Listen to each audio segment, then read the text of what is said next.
Feedback loop ini ada di dalam teori termodinamis, yaitu sebagai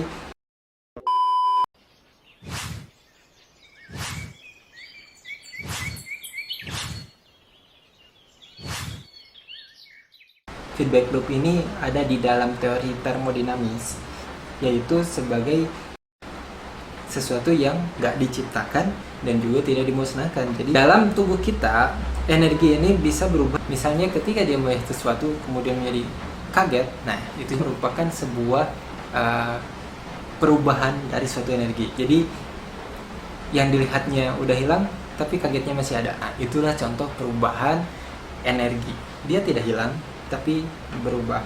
Nah, orang-orang yang mengikuti kegiatan Adler Education ini mengalami perubahan energi tersebut dan banyak sekali perubahannya. Seperti yang tadi udah disampaikan bahwa energi atau spirit tadi ada di banyak benda, baik itu benda hidup atau benda mati, dan manusia sebagai benda hidup itu terdiri dari ya banyak vibrating energy.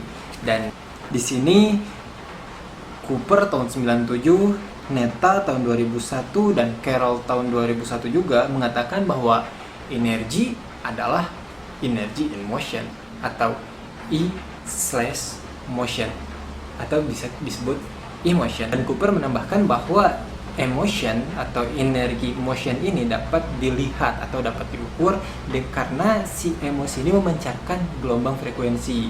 Misalnya perasaan takut itu energinya lemah, atau kalau dalam bentuk gelombang itu gelombang beta, cepat, fast beta wave. Kemudian perasaan cinta, love, itu emosinya tinggi, atau kalau dilihat dari gelombang itu slow alpha waves. Nah, dari keterangan ini kita tahu bahwa emosi, energi bisa diukur dengan menggunakan alat. Nah, lalu apa itu kecerdasan emosional? Kok nggak nyambung ya? Sebenarnya nyambung, kayak gini. Kalau kita mau mengukur kecerdasan emosional, gimana bisa diukur namanya emosi? Dan ternyata bisa berdasarkan keterangan barusan. Jadi, apa itu emotional intelligence atau kecerdasan emosional?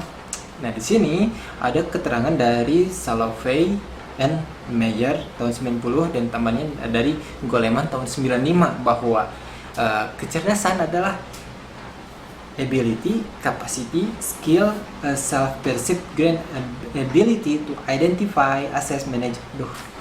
Kenapa ya kalau bahasa Inggris susah ya? Intinya bahwa emotional intelligence itu adalah sebuah keterampilan, kecakapan dari seseorang untuk bisa menilai, mengontrol, dan mengatur emosinya. Gitu aja ya, biar gampang ya. Dari pandangan tadi bahwa spirit dengan energi itu memiliki kesamaan, yaitu spirit ada di setiap tempat, energi yang tadi juga disebut sebagai energy in motion atau emotion itu ada di setiap tempat, maka Rob Shortell menganggap sama antara kecerdasan emosi atau emotional intelligence dengan spiritual intelligence. Lalu kembali ke keterangan dari Dewey dan Gillan yang tadi disampaikan bahwa energi itu dipengaruhi oleh adanya aktivitas atau pengalaman, maka spiritual intelligence juga dipengaruhi oleh pengalaman yang dialami oleh seseorang. Makin ada gambaran kan? Sampai sini kita pahami dulu garis besarnya, yaitu spirit ada di mana-mana, energi juga ada di mana-mana. Spirit sama dengan energi, dan energi itu dipengaruhi oleh aktivitas. Maka kecerdasan emosional atau yang tadi energy in motion sama dengan kecerdasan spiritual atau spiritual intelligence. Spiritual intelligence, emotional intelligence, dua-duanya dipengaruhi oleh aktivitas seseorang. Lalu bagaimana hubungan antara outdoor education dengan peningkatan spiritual intelligence? Kita balik ke belakang jauh banget, karena deskripsi tentang outdoor education ini ada yang paling tuanya dari Ford tahun 86. Ford mengatakan bahwa outdoor education itu adalah education in, about, and for the out of doors. Kemudian dari keterangan tadi, Rob Shortell menambahkan ada istilah fun, adventure, dan unnerving sebagai pengalaman intrinsik dari kegiatan outdoor, dari outdoor activity, outdoor education. Nah, dalam jurnal ini, Rob Shorty mencontohkan sebuah eksperimen, yaitu ketika seorang educators atau pendidik bikin satu games gitu.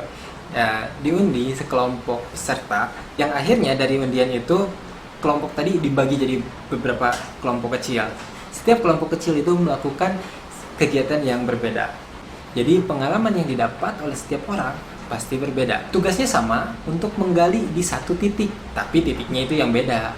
Ada yang menggali di antara bangunan, ada yang menggali di antara rerumputan, ada yang menggali di antara perairan. Maksudnya ya kayak sungai kecil gitulah ya. Nah, ketika menggali, setiap kelompok menemukan sesuatu yang berbeda, dan dari perbedaan tersebut maka didapatlah pengalaman yang berbeda juga. Setiap kegiatan yang ada nilai belajarnya, baik kegiatan itu untuk tujuan terapi, tujuan tradisional atau bermain, atau tujuan untuk explore, itu disebut experiential learning. Jadi sebuah pelajaran yang didapat dari pengalaman seseorang. Nah, outdoor education secara khusus mengajak partisipan untuk belajar dari apa yang dialaminya. Jadi nggak ngajarin khusus di sini ada apa aja, di situ ada apa aja, tapi membiarkan peserta untuk belajar sendiri dari apa yang dialaminya. Nah, karena tadi ada unsur adventure, unsur exhilarating, jadi unsur yang menarik banget, yang bikin orang tambah excited, maka akan menambah engagement dari seseorang untuk lebih mendalami kegiatan yang sedang dilakukannya. Makanya outdoor education ini lebih menarik dalam mengajak peserta untuk belajar lebih banyak. Dan semakin banyak kegiatan, semakin banyak engagement, maka semakin baik juga kemampuan seseorang untuk identify, assess, yang tadi disebut sebagai emotional intelligence. Jadi dalam artikel ini dibahas bahwa ketika seseorang mengalami peningkatan atau perkembangan dalam kecerdasan emosi atau emotional intelligence, maka meningkat pula spiritual intelligence-nya. Beres ternyata.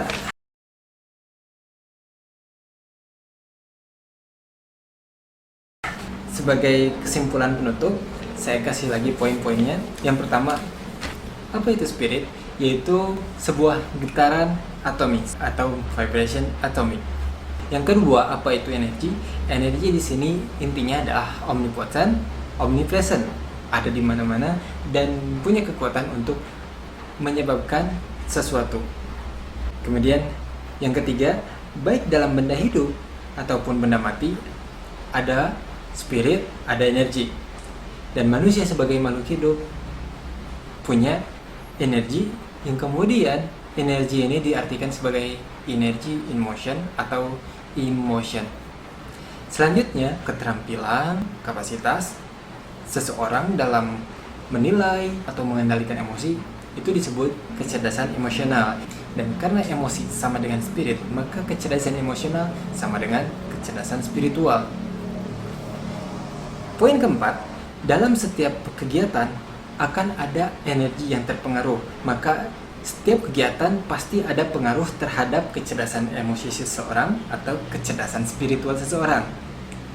Yang kelima, dalam outdoor education banyak sekali kegiatan, dan semakin menyenangkan kegiatan tersebut, maka akan membuat seseorang lebih tertarik dalam melaksanakan kegiatan tersebut. Dengan demikian, kesimpulan besarnya adalah outdoor education yang kegiatannya banyak, yang mengandung petualangan atau kesenangan, akan membuat seseorang lebih tertarik dalam kegiatan tersebut. Dan semakin tertarik, maka lebih banyak pengalaman yang didapatkan, dan dari pengalaman tersebut akan meningkat kecerdasan emosional dan kecerdasan spiritualnya. Oke, segitu aja dulu video saya kali ini. Sampai ketemu di video selanjutnya. Oh ya, kalau ada saran atau kritik, komen aja di bawah. Sampai ketemu di video selanjutnya. Assalamualaikum warahmatullahi wabarakatuh.